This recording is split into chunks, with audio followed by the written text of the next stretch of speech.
네, 오늘도 이 예배에 나오신 여러분들을 축복합니다. 우리가 여러분 예수님이 산다는 것이 얼마나 큰 축복이고 행복인지 몰라요. 자, 옆에 있는 분에게 말합시다. 당신은 세상에서 가장 행복한 사람이고 축복받은 사람입니다. 여러분 정말 그렇게 생각하십니까? 예배 때만이 아니고 여러분의 직장에서, 여러분의 삶의 현장에서도 나는 예수 믿고 이렇게 놀라운 축복을 받으며 사는 사람이다, 이렇게 여러분 고백할 수가 있겠습니까? 우리는 여러분 자칫하면 세상에서 잘되고 형통해야 행복하다고 여길 수가 있습니다. 물론 여러분 세상에서 잘되는 삶이 우리에게 행복한 미소를 짓게 할 수는 있지만, 그러나 그것만 가지고 인생은 행복할 수가 없다는 것입니다. 우리가 생각할 때에 세상에 많은 것을 가지면 되게 행복할 것 같지만 그렇지 않다라는 것입니다. 독일의 심리학자 바스카스트라는 사람이 선택의 조건이라는 책을 썼거든요. 사람이 어떻게 하면 행복할 수 있는지에 대해서 이 사람이 나름대로 연구를 한 것입니다. 근데 보통 사람들의 삶을 보면은 사람이 자유로운데도 원하는 대로 살지 못하고, 그리고 부유한데도 행복하지 못하다는 거예요. 그러면서 우리가 살아가면서 여러 가지 우리는 선택의 상황들을 만나게 되는데, 선택하는 데 조건이 있는데 많은 것 중에 하나를 선택하는 사람하고 별로 선택의 여지가 없이 선택하는 사람하고 과연 누가 더 행복할까 하는 것입니다. 아무래도 여러분 많이 가진 사람은 선택이 다양하잖아요. 훨씬 더 행복할 것 같지 않습니까? 그런데 오히려 선택의 조건이 많고 여러 가지가 있는 사람은요, 훨씬 더 불편해질 가능성도 있다는 거죠. 왜냐하면 하나를 선택하게 되면 나머지를 선택하지 못하는 거, 버리는 것도 많아진다는 거예요. 기대는 커지면서도 선택하지 않은 것에 대한 죄책감이나 후회도 많아지기 때문에 행복하기가 어렵다는 거죠. 그래서 여러 가지로 실험을 해본 결과 돈과 부유함이라는 것도 오히려 우리에게 분리 효과를 낳게 된다는 거예요. 그래서 여러분, 돈은 주변 사람과 거리가 확대되기 때문에 가족 간의 사랑, 친구 간의 우정, 이웃과의 관계가 약화가 되고 해체시키는 힘을 가지고 있기 때문에 돈이 많다고 해서 삶의 만족도가 자연스럽게 높아지는 것은 아니라는 거예요. 이런 의미에서 돈 많다고 행복한 것은 아니라는 거예요. 자, 옆에 있는 분에게 돈이 많다고 꼭 행복한 것은 아닙니다. 근데 우리는 그렇죠. 돈도 많고 행복할 수도 있고, 그럼 얼마나 좋겠어요. 예? 그렇지 않습니까? 그런데 여러분, 저는 그런 생각이에요. 우리 예수를 믿는 사람들은 과연 행복을 어디서 찾아야 되는가? 우리도 세상 사람들처럼 많이 갖고 또 좋은 자리에서 많이 누리고 사는 것을 행복이라고 생각하면서 그것을 쫓아간다면, 이것은 마치 파랑새가 없는데도 잡히듯한 행복, 그것을 향해서 쫓아가는 삶일 수가 있다는 것이죠. 우리는 여러분, 성경을 보면 영적인 의미에서 우리가 얼마나 행복한 사람인가. 오늘 말씀에도 보니까 뭐라고 말씀했어요? 바로 의롭다 여김을 받았기 때문에 행복하다는 거예요. 이 말은 다른 말로 이야기하면 한 것도 없이 구원받았다는 거예요. 그러니까 내가 자격이 있고 무언가를 행해가지고 구원받은 것이 아니고 믿음으로 의롭다함을 받게 되었다. 그래서 여러분, 다윗이 뭐라고 이야기합니까? 불법이 사함을 받고 죄에 대해서 가리워짐을 받는 사람, 그리고 죄에 대해서 인정해 주지 않는 사람, 이런 사람은 행복하다라고 고백하고 있는 것이죠. 우리가 앞서서 보았지만 여러분, 아브라함이 위대한 신앙인이 된 이유가 무엇입니까? 행위 때문이 아니라는 거예요. 그도 여전히 인간적으로 낙심하고 의심도 하고 넘어지기도 했지만 믿는 것을 하나님께서 의롭게 보셨기 때문이라고 말씀해주고 있다는 거죠. 그리고 이 아브라함이 의롭다 여김을 받은 것은 아브라함만 위한 것이 아니라는 거예요. 예수 그리스도를 죽은 자 가운데서 살리신 이를 믿는 자들에게도 동일하게 아브라함에게 있는 그 언약의 약속이 우리에게도 주어진다고 말씀해주고 있다는 거죠. 그래서 여러분, 우리가 믿음으로 의로워졌다면 세상에서 가장 행복한 사람이라고 말할 수가 있다는 거죠. 그렇다면 의롭다함을 받은 자의 삶이 어떤 것인지에 대해서 로마서 5장이 말씀해주고 있는데요, 의롭다함을 받은 자에게는 저는 오늘 두 가지만 살펴보려고. 첫 번째는 뭐냐면 하나님과 화평을 누리는 삶이 된다라고 성경은 이야기합니다. 자, 그래서 5장 1절에 이렇게 말씀하는데 읽어봅니다. 그러므로 우리가 믿음으로 의롭다 하심을 받았으니 우리 주 예수 그리스도로 말미암아 하나님과 화평을 누리자. 그러므로 이것은 뭐냐면 앞에 있는 말씀들의 논리들에 대해서 결과를 말해주고 있는 것이죠. 그래서 앞에는 어떤 말씀이 있다고요? 아브라함뿐만 아니라 할례자이든 무할례자이든지 간에 믿음으로 의롭다함을 받게 되었다. 그래서 이 믿음으로 의롭다함을 받게 되었기 때문에 우리 주로 말미암아 화평을 누리자라고 말씀해주고 있다라는 거죠. 여러분, 여기서 이 믿는다라는 말은 무엇을 말하는가 하면 하나님께서 하신 일을 진지하게 받아들이는 것을 말하는 거예요. 여러분, 예수님이 십자가에 죽으셨잖아요. 이걸 어떻게 알아요? 우린 지식으로는 다 알 수가 없어요. 세상에 있는 역사책에서도 그렇게 자세하게 기록하지 않고 있거든요. 우리는 하나님의 말씀 성경을 통해서 이것을 믿음으로 받아들이는 거죠. 이것을요. 그분이 하신 일을. 그래서 그것을 받아들이고 믿을 때에 의로워진다라는 거예요. 여러분, 원래 하나님은 의로우신 분이시거든요. 그런데 인간은 죄인이기 때문에 하나님 앞에 감히 나갈 수가 없어요. 여러분, 죄를 짓기 전에 에덴 동산에서는 아담과 하와가 늘 하나님하고 동행하고 함께 교제하고 대화를 나눴거든요. 그런데 죄로 말미암아 영적인 분리를 오게 된 거죠. 영적인 죽음, 하나님과 단절을 경험하게 되는 거예요. 그러면서부터는 하나님 앞에 마음껏 나갈 수가 없는 거예요. 하나님은 죄인을 만날 수가 없어요. 죄인은 그저 진노의 대상이고 심판의 대상이 되어진다는 것이죠. 그래서 예수님께서 우리를 위해서 그 죄값을 대신 담당하셨기 때문에 이제는 의인이 된 거예요. 그래서 마음껏 하나님을 만나고 화평을 누리는 관계가 되었다는 거죠. 여러분, 하나님이 우리를 죄를 용서하신다는 것은 그냥 뭐 눈 감아주고 못 본 척하는 그런 정도로 끝난 것이 아니라는 거예요. 이 화평의 관계가 된다는 것은 뭐냐면 더 적극적이고 새로운 관계로 들어가게 되었다는 것을 의미해 주는 거예요. 여러분, 누가복음 15장에 보니까 어느 날 둘째 아들이 아버지에게 유산을 달라고 그러잖아요. 그래서 외국으로 나가서 허랑방탕하게 사는 이야기가 나오죠. 그런데 이 아들이 다시금 집으로 돌아오게 될 때 아버지가 맞이하잖아요. 근데 한번 생각을 해보세요. 아버지가 그래, 이놈이 정말 이렇게 무례하고 아버지가 살아있는데 유산 달라고 해서 다 허랑방탕하게 쓰고 왔으니까 여러분, 그 아들이 여러분 얼마나 미운 마음이 많이 들겠어요. 그러나 내가 그래도 아버지기 때문에 내가 너 용서한다. 그러니까 너 집에 들어와서 가만히 방에 앉아 있어. 여러분, 그런 정도가 아닌 거죠.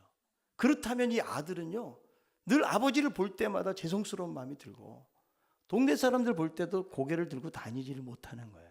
여러분, 성경을 보세요. 하나님이 어떤 사랑을 베푸시는가. 이 아버지는 그 누추한 옷을 입고 있는 아들을 향해서 막 달려갑니다. 그리고는 막 부둥켜 안고, 그리고 더러운 옷을 벗기고 목욕시키고 가락지를 끼우고 신발을 신길 뿐만 아니라 잔치를 벌이면서 이제는 이 아들이 죽일 놈이 아니고 나의 사랑하는 아들이고 상속자다. 이것을 여러분 동네 사람들에게도 보여주는 거죠. 여러분, 이런 관계를 말해주고 있다라는 거죠. 그래서 원래 여러분, 우리는 화평의 관계가 아니에요.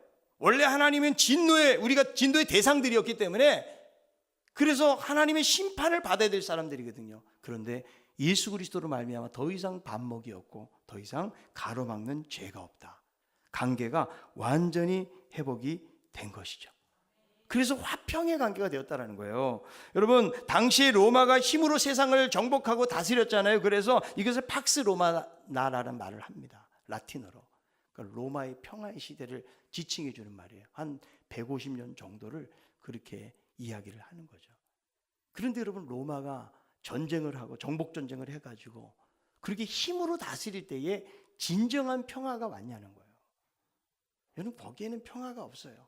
오히려 이스라엘 백성들의 삶은 식민지로 살면서 더 고통과 어려움을 당할 수밖에 없었다는 거죠. 그래서 여러분, 그것은 진정한 화평의 관계가 아니에요. 오직 예수 그리스도가 오심으로 말미암아 완전한 화평의 관계가 이루어졌다. 아멘. 그래서 여러분, 예수 믿으면요 평안이 찾아오게 되는 거예요. 왜 그럴까요? 여러분, 사람이 죄를 가지고 있잖아요. 하나님과 관계를 깨는 역할을 하는 거예요. 그리고 이 죄를 가지고 있어서는 도무지 하나님을 만날 수가 없다라는 것이죠. 그래서 여러분, 구약에도 보니까 대제사장도 함부로 들어갈 수 없어요. 1년에 딱 한 번 들어가는 거예요. 대속죄일날. 그것도 대제사장도 자기가 죄를 가지고 있으면 안 됩니다. 미리 잘 준비하지 않으면 죽임을 당할 수 있다라고 성경은 경고를 하고 있기 때문에.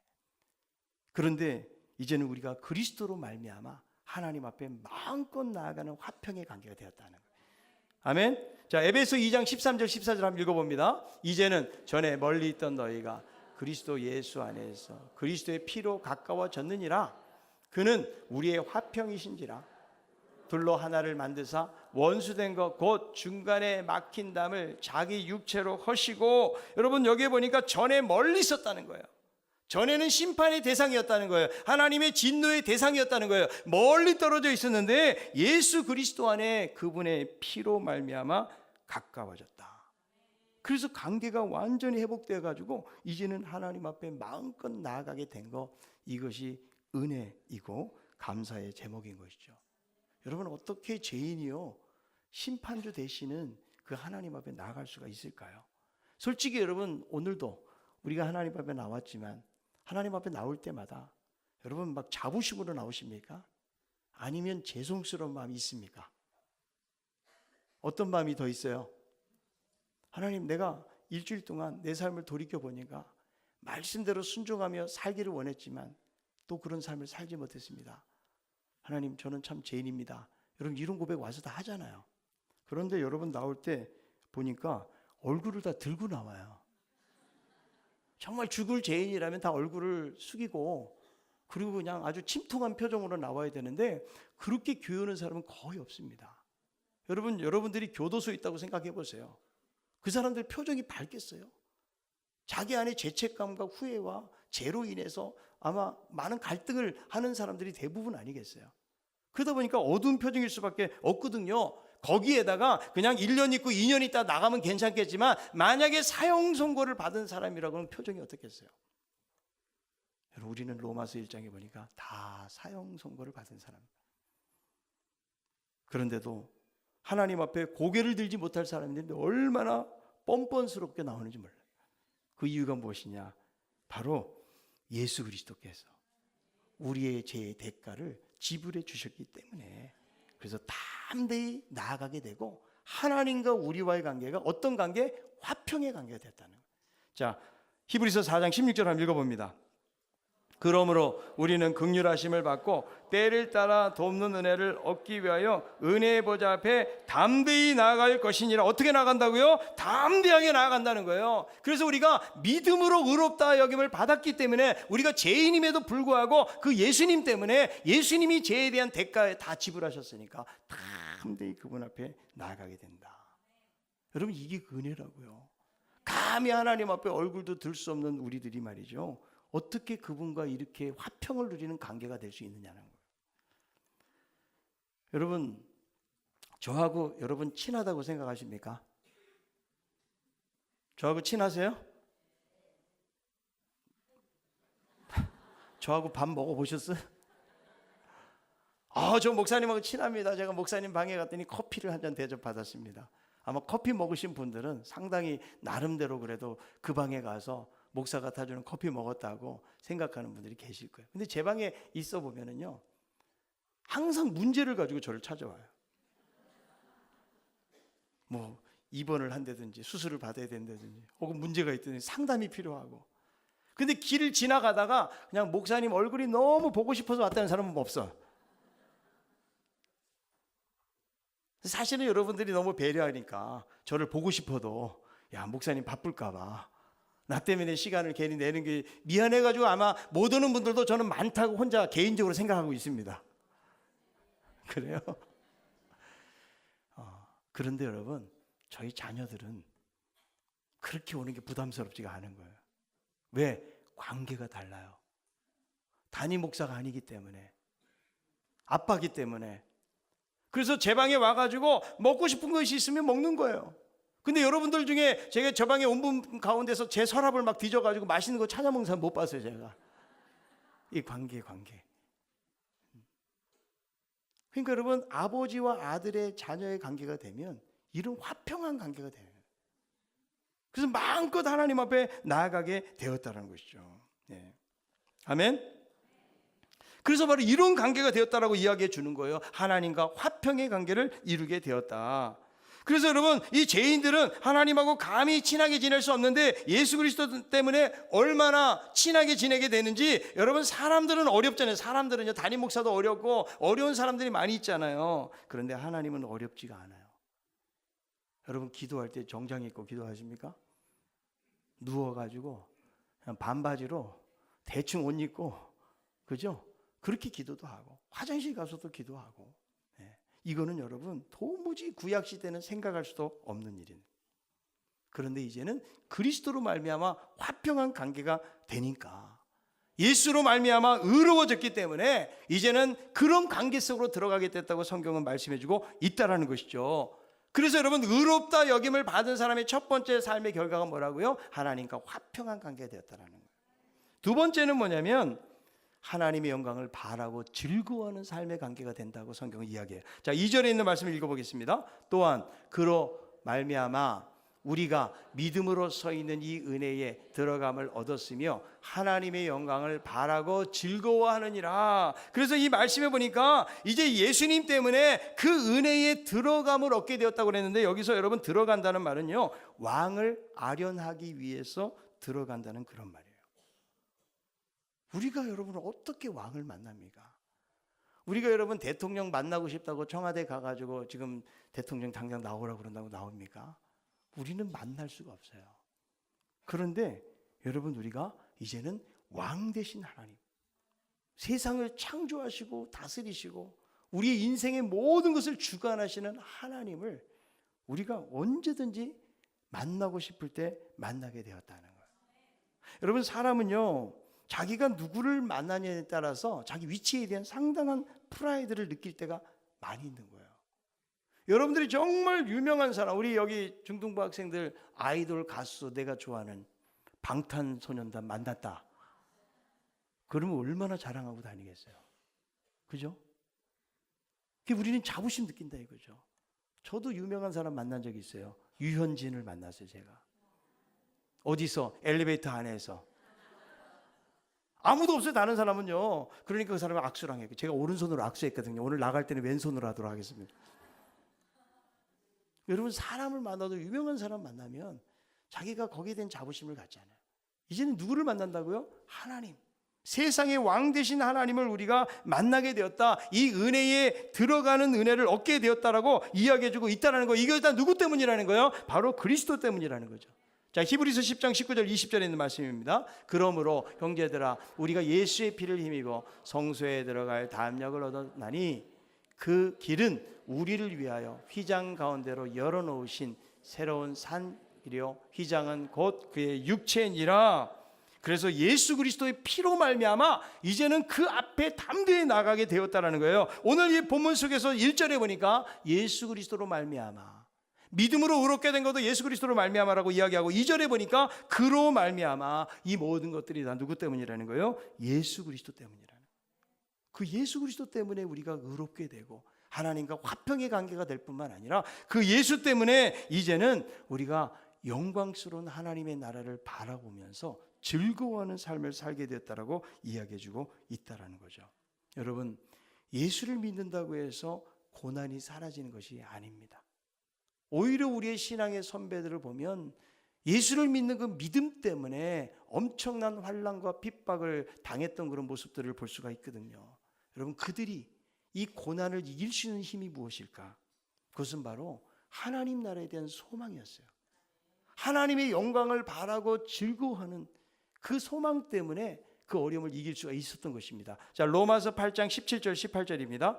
자녀이면 또한 상속자 곧 하나님의 상속자요 그리스도와 함께한 상속자니 우리가 그와 함께 영광을 받기 위하여 고난도 함께 받아야 할 것이니라. 생각하건대 현재 고난은 장차 우리에게 나타날 영광과 좋게 비교할 수 없느니라. 그래서 여러분, 주님을 통해서 의롭게 여김을 받은 사람들은 이제는 이 세상을 바라보고 의지하는 것이 아니고 장차 나타날 영광을 기대하고 바라본다는 거예요. 그러니까 여러분, 관심사가 달라지는 거예요. 여러분, 요셉이요, 애굽 땅에서 영화를 누리거든요. 국무총리가 돼가지고. 그런데 그는 죽을 때 뭐라고 유언을 합니까? 내 뼈를, 내 해골을 메고 올라가겠다 하라. 하나님의 약속의 땅 가나안 땅에 가져가라고 그런 마지막 유언을 남기거든요. 왜 그럴까요? 하나님 나라에 대한 소망이 있었기 때문에. 그가 살았던 애굽에서 엄청난 영화를 누렸지만 거기에 관심이 없었던 것을 볼 수가 있거든요. 여러분, 우리는 여러분 예수 믿는다고 하면서도 보이지 않는 영원한 하나님 나라를 믿음으로 바라보고 즐거워하고 살아야 되는데 어쩌면 우리들도 그냥 세상의 관심사 속에 우리가 살아가는 거예요. 그래서 세상에서 잘 될 때는 기뻐하고 좋아하고 세상에서 안 될 때는 낙심하고 원망하고 불평하고. 여러분, 이렇게 살아간다면 우리는 이런 질문을 해봐야 돼요. 과연 내 안에 하늘에 대한 소망이 있는가? 우리가 여러분 예수를 믿는 것은 이 땅에서 형통하고 잘 되기 위해서 예수 믿는 것이 아닙니다. 여러분, 우리는 영원한 하나님의 나라를 바라보기 위해서 이 땅에 있는 거예요. 그 영광을 바라보고 그 소망을 갖는 사람은 내가 삶을 살아가면서 여러 가지 삶의 고난이 있어요. 어려움이 있어요. 여러분, 그것 때문에 좌절하지 않아요. 왜냐하면 이 땅이 전부가 아니기 때문에. 여러분, 보이는 것은 잠깐이라고 했어요. 보이지 않는 것은 영원합니다. 우리 인생이 여러분 꽤나 긴 것 같지만 여러분 살아보세요. 결코 인생은 길지 않아요. 우리는 이 인생을 살아가면서 영원한 하나님의 나라를 준비하고 그리고 즐거워하면서 사는 거예요. 그런데 여러분, 이 즐거움이라는 것이 행복한 상태를 말하는 것이 아닙니다. 3절에 보니까 환난 중에도 즐거워하라는 거예요. 아무리 고난이 있다고 할지라도 우리가 장차 경험하게 될 하나님의 나라를 바라보는 소망 때문에 우리는 이 어려움들을 넉넉히 이길 수 있다라고 말할 수가 있는 것입니다.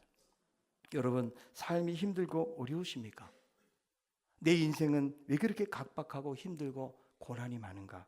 여러분, 이렇게 여기면서 살고 있지는 않습니까? 왜 나만 겪는 고난이냐고 불평하지 마세요. 고난의 뒤편에 있는 주님이 주실 축복 미리 보면서 감사하세요. 여러분, 교부 크리스토스톰은 이렇게 말합니다. 우리의 삶 속에 모든 사람이 겪고 있는 모든 고난의 무게를 다 합하여도 하나님 나라의 영광의 무게에 비교할 수가 없다. 우리는 믿음으로 그 하나님 나라를 바라보고 살아가는 거예요. 여러분, 예수님이 십자가의 고통을 잘 견디신 이유가 무엇일까요? 바로 부활의 영광을 바라보기 때문에 그래요. 여러분, 십자가가 없이는 부활도 없는 거예요. 주님 그 영광을 바라보신 거예요. 그래서 그 고난을 받으시면서도 끝까지 순종하시고 참아내셨다라는 거예요. 여러분, 우리들도 예수 믿고서 여러분 편하게 살 생각하지 마세요. 예수 믿고 뭔가 잘 되고 형통하고 모든 것이 그냥 내가 원하는 욕구대로 이루어지는 삶을 너무 기대하지 마세요. 오히려 예수님 말씀하신 거, 예수 믿는 삶은 되게 각박하고 힘들고 좁은 길이고 어렵고 고통의 길이고 고난의 길이라는 거예요. 여러분, 이 가운데서도 우리가 걸어갈 수 있는 이유가 있다면 하늘의 소망을 갖는 사람이에요. 저는 우리 모두가 이런 소망을 다시 한번 확인할 수 있기를 바랍니다. 그래서 의롭게 됨으로 말미암아 이제는 하나님과 화평의 관계가 되었을 뿐만 아니라 하나님의 영광을 바라보고 즐거워하는 그런 관계 속으로 들어가게 됐다는 이 말씀을 기억하면서 이번 한 주간 고난 주간을 보내면서 예수님의 십자가를 묵상하고 하나님의 영광을 바라보고 즐거워하는 그런 한 주간을 보낼 수 있는 우리 모두가 다 될 수 있기를 바랍니다.